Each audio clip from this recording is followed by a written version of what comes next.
Hello everyone, welcome to market news room and good evening. So ఏమైంది ఈరోజు Nifty అనేది చూద్దాము. ఈరోజు బాగానే మూవ్ అయిందండి నిఫ్టీ యాక్చువల్గా. సో ఓవరాల్ మార్కెట్ కూడా పాజిటివ్గానే క్లోజ్ అయింది. సో ఏం జరిగింది ఏంటి అనేది మనం వన్ బై వన్ చూద్దాము. సో ఛానల్ని ఫస్ట్గా ఎవరైనా కొత్తగా చూస్తుంటే తప్పకుండా ఛానల్ని సబ్స్క్రైబ్ చేసుకోండి, వీడియోని చివరి దాకా చూడండి అండ్ వీడియోని తప్పకుండా లైక్ చేయండి. సో ఇంకా మెయిన్ విషయంలోకి వెళ్ళిపోదాం. ఫస్ట్ ఆఫ్ ఆల్ మనకు నిఫ్టీ పరంగా చూసుకుంటే మనకు 0.26% పెరిగిందండి. 25,935 దగ్గర క్లోజ్ అయింది. 0.07% తగ్గిందండి బ్యాంక్ నిఫ్టీ, అంటే ఫ్లాట్గా ఉందని చెప్పుకోవచ్చు. 60,626 దగ్గర క్లోజ్ అయింది. తర్వాత మనకు సెన్సెక్స్ చూసుకుంటే 0.24% పెరిగిందండి. 84,273 దగ్గర క్లోజ్ అయింది. మిడ్ క్యాప్స్ 0.4% పెరిగితే స్మాల్ క్యాప్స్ 0.5% పెరిగాయండి. సో ఈ రెండు మొమెంటం మీకు ఒక రకంగా చెప్పుకోవాలంటే మిడ్ క్యాప్స్ అండ్ స్మాల్ క్యాప్స్లో వర్స్ట్ అయిపోయింది అని చెప్పి మనం ఇక్కడ చెప్పుకోవచ్చు. ఎందుకంటే కంటిన్యూగా పాజిటివ్ మొమెంటం అనేది స్టార్ట్ అయిందనమాట మిడ్ క్యాప్స్ అండ్ స్మాల్ క్యాప్స్లో. అండ్ సెక్టార్స్ వరకు మనం చూసుకుంటే పాజిటివ్గా క్లోజ్ అయిన సెక్టార్స్ ఈరోజు ఆటో, మీడియా, పిఎస్సి, తర్వాత మనం కన్జంప్షన్, మెటల్ అండ్ డిఫెన్స్ అనమాట. ఇలాంటి సెక్టార్స్ మనకు పాజిటివ్గా క్లోజ్ అయ్యాయి. ఇంకా నెగిటివ్గా క్లోజ్ అయిన సెక్టార్స్ వరకు మనం మాట్లాడుకుంటే pharma, PSU banks, health care, తర్వాత మనకు మెయిన్గా యాక్చువల్గా చెప్పుకోవాలంటే ఇంతే అండి. మిగతా ఏ నెగిటివ్ సెక్టార్ కూడా లేదు. ఈ మూడే అనమాట, pharma, PSU banks and health care. ఈ మూడు మనకు నెగిటివ్గా క్లోజ్ అయ్యాయి అనమాట సెక్టార్స్ పరంగా చూసుకుంటే. అండ్ టాప్ గెయినర్స్ లిస్ట్లో కనుక మనం చూసుకుంటే ఎటర్నల్ అంటే జొమాటో, బిఎస్సి, తర్వాత మనకు జేఎం ఫైనాన్షియల్, స్విగ్గీ, టాటా కమ్యూనికేషన్స్ ఇలాంటివి మనకు మెయిన్గా టాప్ గెయినర్స్ లిస్ట్లో ఉన్నాయి. టాప్ లూజర్స్ లిస్ట్లో కనుక మనం మాట్లాడుకుంటే చోళమండలం ఫైనాన్స్ అనమాట. సో తర్వాత అరబిందో ఫార్మా, తర్వాత హిందుస్థాన్ జింక్, తర్వాత మనం చూసుకుంటే Physics Wallah and Welspun Living, Zydus Life ఇలాంటివి మనకు టాప్ లూజర్స్ లిస్ట్లో ఉన్నాయన్నమాట. సో ఓవరాల్గా మార్కెట్ పరంగా చూసుకుంటే మెయిన్గా మనకి ఏమేమి నెగిటివ్ అంటే only pharma, health care and మనకు మెయిన్గా ఈ ఫార్మా, హెల్త్ కేరే కాస్త ఈరోజు నెగిటివ్గా ఉంది. మిగతా అన్ని సెక్టార్స్ ఎస్పెషల్లీ మనం చూసుకుంటే మీడియా, మెటల్ ఇలాంటి సెక్టార్స్ మంచి పాజిటివ్ మొమెంటంతో మూవ్ అయ్యాయని చెప్పి మనం చెప్పుకోవాలన్నమాట. ఇంక్లూడింగ్ ఆటో కూడా, ఆటో సెక్టార్ కూడా 1% పైన పెరిగింది ఈరోజు. సో ఓవరాల్గా మనం ఇంకా డైరెక్ట్ న్యూస్ టాపిక్లోకి వెళ్ళిపోదాము. ఈరోజు ఫస్ట్ న్యూస్ టాపిక్ వచ్చేసి మెయిన్గా మనం చూసుకుంటే మనకు మెయిన్గా France, Netherlands, Brazil, Canada and India, మన 5 కంట్రీస్ అంటే ఇండియా కలిసి ఈ 4 కంట్రీస్తో కలిపి ఒక మినరల్ ఇదైతే ఫామ్ చేయబోతున్నారు అనమాట. ఇది క్రిటికల్ మినరల్స్కి సంబంధించి. ఇది ఎలాంటిది అంటే మనకు ఒక రకంగా ట్రంప్ ఒక మనకు 15 కంట్రీస్తో ఒక అరేంజ్మెంట్ అయితే చేశాడు కదా, చైనాని ఎక్స్క్లూడ్ చేసి. సో అలాంటిది అని చెప్పుకోవాలి. సో దీన్ని మనము ప్రపోజ్ చేసినట్టుగా మనం చెప్పుకోవాలి. 4 కంట్రీస్తో మనకు మినరల్ డీల్స్ అనేది జరగబోతున్నాయని చెప్పి మనం అనుకోవాలి. Especially Canada next Canada PM యొక్క విజిట్ ఉంది కదా, సో దాంట్లో ఈ కీ ఉండే ఛాన్స్ ఉంది. అండ్ మోర్ ఓవర్ ఫ్రాన్స్ కూడా, ఎందుకంటే ఫ్రాన్స్ ప్రెసిడెంట్ ఇమాన్యుయల్ మ్యాక్రాన్ కూడా ఇండియాకి రాబోతున్నారు ఈ ఫిబ్రవరిలోనే. సో దానికి సంబంధించి మీకు తెలిసిందే, ఎందుకంటే 114 జెట్స్ రఫైల్స్ అనేది మనం కొనబోతున్నాం అనమాట.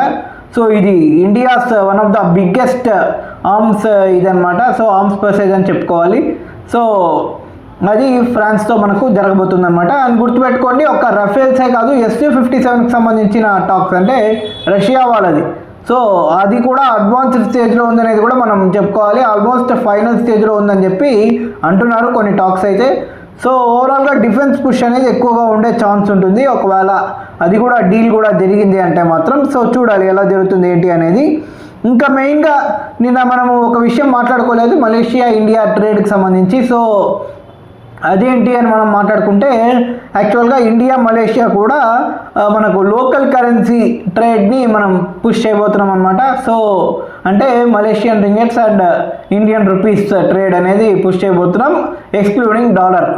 సో ఇది జరగబోతుందన్నమాట. సో ఇది అనౌన్స్ చేశారనమాట. సో గుడ్ న్యూస్ అని చెప్పుకోవాలి. సో 1 more కంట్రీ యాడెడ్ అనమాట ఇప్పుడు లోకల్ కరెన్సీలో ట్రేడ్ అవ్వడానికి. సో 20 కంట్రీస్ ప్లస్ మనం ఆల్రెడీ చేస్తున్నట్టున్నాము. సో ఇండియా అండ్ మలేషియా కూడా ఇందుకు యాడ్ అవుతుందని చెప్పి మనం చెప్పుకోవాలి. సో ఇంకా నెక్స్ట్ ఇంపార్టెంట్ న్యూస్ వచ్చేసి మనకు ఫిబ్రవరి 14th అనమాట యూఎస్ షట్ డౌన్ అయ్యే ఛాన్స్ ఉందని చెప్తున్నారు. ఇది ఒకవేళ జరిగితే మాత్రం థర్డ్ టైం షట్ డౌన్ అవుతుంది ట్రంప్ టైంలో. సో ట్రంప్ ఎన్నిసార్లు ఇలా జరుగుతుందో ఏంటో చూడాలి. ఎందుకంటే మనకు అమెరికాలో ఇన్నిసార్లు షట్ డౌన్ రెగ్యులర్గా అనేది వెరీ రేర్ జనరల్గా చెప్పుకోవాలంటే. సో అగైన్ ట్రంప్ ఉన్న దాంట్లో ఇది థర్డ్ టైం అయ్యే ఛాన్స్ ఉంది. సో ఒకవేళ ఫిబ్రవరి 14th నుంచి అని చెప్తున్నారనమాట. సో ఈలోపు యూఎస్ డేటా కూడా వచ్చే ఛాన్స్ ఉంది, జాబ్స్ డేటా కానీ తర్వాత మనం చూసుకుంటే మిగిలిన ఏ డేటా అయినా సరే ఎకనామిక్ డేటా మొత్తం వచ్చే ఛాన్స్ ఉంది. సో ఫిబ్రవరి 14th కంటే ముందే వస్తే కనుక మనకు మార్కెట్కి ఒక అవుట్లుక్ అనేది వచ్చేసే ఛాన్స్ ఎక్కువగా కనబడుతుంది అన్నమాట. సో ఈరోజు మార్కెట్లో ఎక్కువగా టాక్ నడుస్తుంది ఏంటంటే మనకు యూఎస్ అండ్ బంగ్లాదేశ్ యొక్క బైలేటరల్ ట్రేడ్ అనమాట. సో ఇది ఎఫ్టీఏ కాదు, అండ్ దీనివల్లే టెక్స్టైల్ స్టాక్స్ ఈరోజు పడ్డాయా అని చెప్పి కొంతమంది అడుగుతున్నారు. యాక్చువల్గా లేదండి, కంటిన్యూగా 3 days నాన్ స్టాప్ పెరగడం వల్ల కరెక్షన్ అనేది కామన్. ప్లస్ ఈ న్యూస్ ఇంపాక్ట్ ఎంత ఉంటుంది అంటే అస్సలు ఉండదంటే ఉంటుంది, మైనర్ అనమాట. సో మనం ఒక విషయం గుర్తుపెట్టుకోవాలి, బంగ్లాదేశ్ టెక్స్టైల్స్ విషయంలో మనకంటే ముందు ఉండొచ్చు. బట్ సిచ్యువేషన్ ఏంటంటే రా మెటీరియల్, వాళ్ళు ఏ రా మెటీరియల్ అయితే యూస్ చేయాలో అది ఇప్పటివరకు మన కంట్రీ నుంచే వెళ్ళేది. ఇప్పుడు యుఎస్ బంగ్లాదేశ్ ట్రేడ్ బైలేటరల్ ట్రేడ్లో ఏం జరిగిందంటే వాళ్ళకు ఒక కండిషన్ పెట్టారు. ఏమని అంటే వాళ్ళ రా మెటీరియల్ని యుఎస్ నుంచే కొనుక్కోవాలని చెప్పి కండిషన్ అయితే పెట్టారనమాట. సో ఒకవేళ అదే కొనుక్కోవాలి చేయాలి అంటే మాత్రం వాళ్ళ ప్రోడక్ట్స్ ఎక్స్పెన్సివ్ అయ్యే ఛాన్స్ ఉంది. ఇప్పుడు ఏం చేస్తుంది బంగ్లాదేశ్ అనేది చూడాలన్నమాట. ఎందుకంటే మన యాన్ని ఆపేద్దామని చెప్పి వాళ్ళు అయితే కొంచెం అన్నారు. సో మనం చాలా తక్కువగా ఇస్తామన్నమాట. సో అయినా సరే ఆపేస్తాము, మా ఇండస్ట్రీస్కి కావాలి, మా ఇండస్ట్రీస్ వీళ్ళు కూడా అవి అడుగుతున్నారు అని చెప్పి అంటున్నారు అనమాట. సో మనకేం ప్రాబ్లం లేదు. సో బట్ సిచ్యువేషన్ ఏమొస్తుందంటే యూఎస్ఏ వాళ్ళు ఏం కండిషన్ పెట్టారంటే వాళ్ళ దగ్గర కొనుక్కోమని చెప్పి రా మెటీరియల్ని కండిషన్ పెట్టారు. సో ఇప్పుడు ఏం జరుగుతుందనే చూడాలి. ఒకవేళ యూఎస్ఏ దగ్గర కొనుక్కుంటే మాత్రం వాళ్ళ ప్రోడక్ట్స్ అన్ని ఎక్స్పెన్సివ్ అయ్యే ఛాన్స్ ఉంటుంది. అప్పుడు మనకు స్టిల్ ఇది వచ్చే ఛాన్స్ ఉంటుంది, మనకు మార్కెట్లో పాజిటివ్ అట్రాక్షన్ వచ్చే ఛాన్స్ ఉంటుంది ప్రైస్ పరంగా చూసుకుంటే. అండ్ ఇంకొక విషయం గుర్తుపెట్టుకోవాలి, వాళ్ళ మీద ఈ బైలేటరల్ టాక్ తర్వాత మొత్తం ట్రేడ్ టాక్ తర్వాత వాళ్ళ మీద ఉన్న ప్రజెంట్ టారిఫ్ వచ్చేసి ఎక్కడికి తగ్గబోతోంది అంటే 37% నుంచి 19% తగ్గబోతోంది. అదేం గుర్తుపెట్టుకోండి, మన మీద 18% మాత్రమే ఉంది, వాళ్ళ మీద 19% అనమాట. సో అగైన్ అక్కడ కూడా ఒకటి మనకు అడ్వాంటేజ్ అనేది చెప్పుకోవాలన్నమాట. సో మనకు మరి ఈ టెక్స్టైల్ స్టాక్స్ ఎందుకు పడ్డాయంటే లాస్ట్ 3 days నుంచి నాన్ స్టాప్గా పెరుగుతున్నాయి. సో కరెక్షన్ అనేది ఇన్నెవిటబుల్ కాబట్టి ఖచ్చితంగా కరెక్షన్ అనేది వచ్చిందనమాట. సో ఓవరాల్గా మనం మాట్లాడుకుంటే ఈరోజు ఇంకొక హైలైట్ న్యూస్ చూడండి, ఇది మన ఇండియాస్ ఓన్ ఏఐకి సంబంధించింది అనమాట, సర్వం ఏఐ. సో ఇది ఏంటి అంటే మన న్యూ ఏఐ అనమాట. సో ఇది న్యూ బెంచ్ మార్క్ అనేది సెట్ చేసిందని చెప్పి చెప్తున్నారు. ఎస్పెషల్లీ ఏంటంటే made by India and made in India, ఇది మనం ఫస్ట్ లైన్ గుర్తుపెట్టుకోవాలి. ఇది అవుట్ పర్ఫామ్ చేసింది అనమాట, ChatGPTని అవుట్ పర్ఫామ్ చేసింది అండ్ జెమినీని కూడా అవుట్ పర్ఫామ్ చేసింది. దేంట్లో అంటే ఒకటి OCRకి సంబంధించి, తర్వాత ఇండియన్ లాంగ్వేజ్ డాక్యుమెంట్ రీడింగ్ సంబంధించి అవుట్ పర్ఫామ్ చేసింది, అండ్ మనం text to speech and AI voice జనరేషన్తో దాంట్లో కూడా మనకు అవుట్ పర్ఫామ్ చేసిందని చెప్పి చెప్పుకోవాలన్నమాట.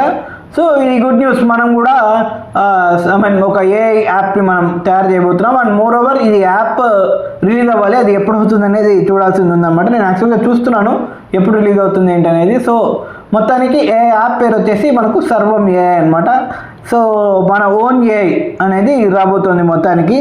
సో ఓవరాల్గా మనకు ఇంకా సోషల్ మీడియాకి సంబంధించిన రూల్స్ కూడా ఏఐకి సంబంధించి వచ్చాయన్నమాట. ఇది గవర్నమెంట్ న్యూ రూల్స్ పెట్టేసింది అనమాట. ఇది ఏంటి అంటే ఇంకా నుంచి ఎవరైనా ఏఐ కంటెంట్ జనరేట్ చేస్తే, ఫర్ ఎగ్జాంపుల్ ఇన్స్టాగ్రామ్లో ఇలాంటివి ఎక్కువ జరుగుతున్నాయి, ఇన్స్టాగ్రామ్ యూట్యూబ్లో కానీ లేకపోతే ఇంకెక్కడైనా సరే ఫర్ ఎగ్జాంపుల్ తీసుకోండి, ఏఐ కంటెంట్ని యూస్ చేస్తే మాత్రం ఖచ్చితంగా ఏఐ జనరేటెడ్ అనేది క్లియర్గా మెన్షన్ చేయాల్సింది ఉందన్నమాట.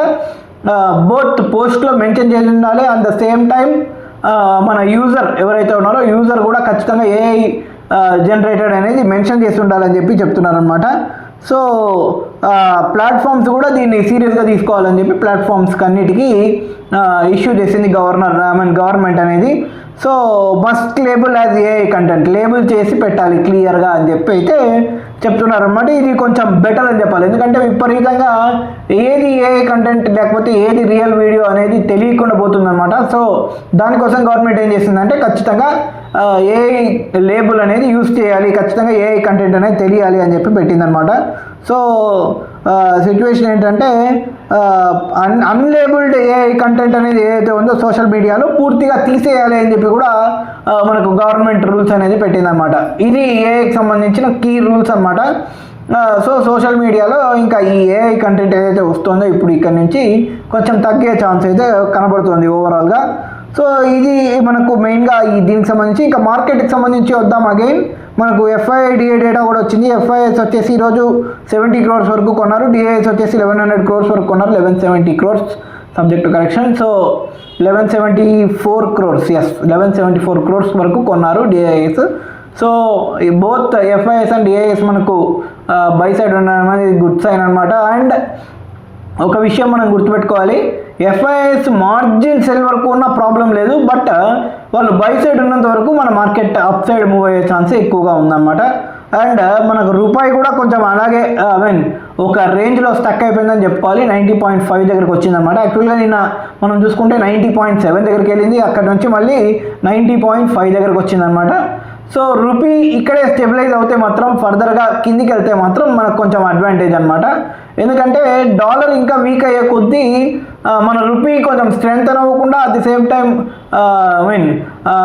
మనం ఏం చెప్పుకోవాలంటే డిక్లైన్ కూడా అవ్వకుండా ఉంటే మాత్రం ఆటోమేటిక్గా రూపీ టు డాలర్ అనేది మనకు తగ్గే ఛాన్స్ ఉంటుంది అనమాట. అంటే ఫర్ ఎగ్జాంపుల్ చూడండి, డాలర్ వీక్ అయ్యే కొద్దీ రూపీ ఎటువంటి వీక్నెస్ కానీ లేకపోతే స్ట్రెంగ్త్ కానీ అవ్వకపోయినా సరే ఆటోమేటిక్గా రూపీ అనేది స్ట్రెంగ్త్ అవుతుంది డాలర్ వీక్ అయ్యే కొద్దీ.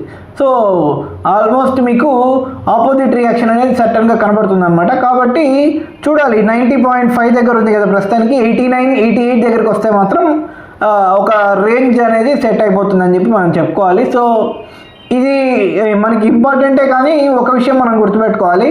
సో ఇది వరకు మాదిరి రూపీ మనము ఒక ఇండియాలోనే యూసేజ్ ఇలా లేదనమాట. సో మన రూపీ యూసేజ్ అనేది దాదాపు వరల్డ్ వైడ్గా జరిగిపోతుంది కాబట్టి మెల్లిమెల్లిగా రూపీ ట్రేడ్ని మనం ఎక్స్పాండ్ చేస్తున్నాం. సో చూడాలన్నమాట ఎలా జరుగుతుంది ఏంటి అనేది.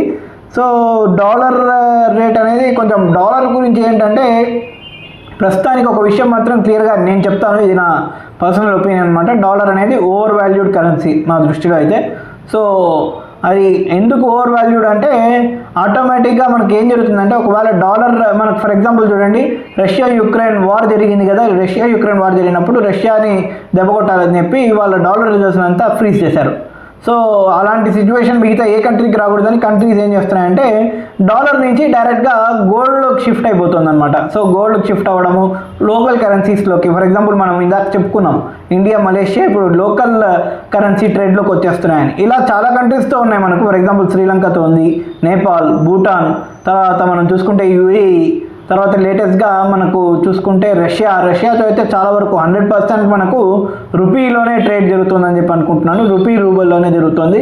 సో మనం ఏం చెప్పుకోవాలంటే మన రూపీని మనం ఇంటర్నేషనలైజ్ చేసుకుంటున్నాం కాబట్టి దీన్ని కొంచెం తక్కువగానే అంచనా వేసుకొని ఎక్కువగా ఇది పెరిగిపోతుంది, డాలర్ స్ట్రెంగ్త్ అయిపోతుంది, రూపీ వీక్ అయిపోతుంది అని చూడొద్దని చెప్పి అయితే నేనైతే చెప్తానమాట.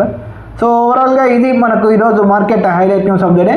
వీడియోని చివరి దగ్గర చూసినందుకు థ్యాంక్ యూ సో మచ్. మా కంటెంట్ మీకు నచ్చినట్టయితే తప్పకుండా వీడియోని లైక్ చేయండి, షేర్ చేయండి అండ్ ఛానల్ కూడా సబ్స్క్రైబ్ చేసుకోండి. మళ్ళీ రేపు మార్కెట్ అనాలిసిస్ వీడియోలో మళ్ళీ కలుద్దాం. Until then take care, bye bye and good night.